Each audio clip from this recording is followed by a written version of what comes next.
Hi, my name is Ashley Watt, and I am an agriculture education teacher in Oxford, Kansas. I work at our senior high school here. We're a 2A school, so we serve about 120 students from 7th through 12th grade.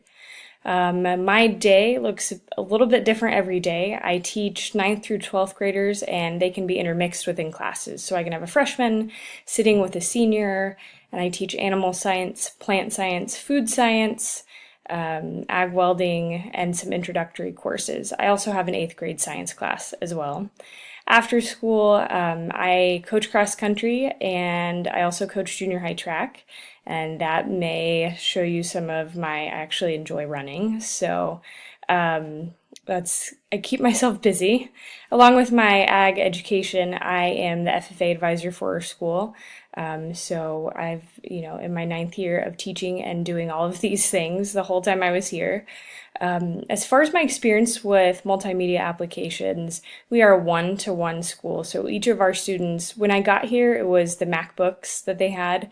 But a couple years after I got here, everybody switched to iPads. So our students from 7th through 12th grade now are one-to-one iPads that can go home with them.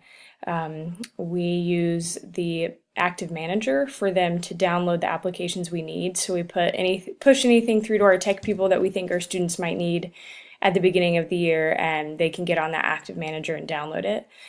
We are pretty sufficient on Google Classroom and the Google applications now. So we started on Monday this week, and we've just been working on getting everything downloaded.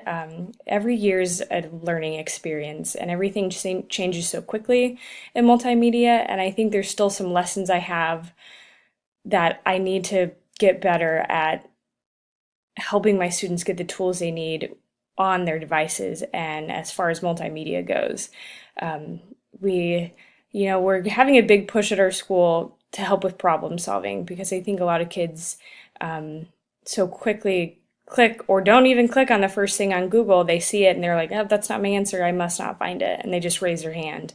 So I think I need to get a little bit stronger at helping them find the tools that will best benefit them for what we're working on.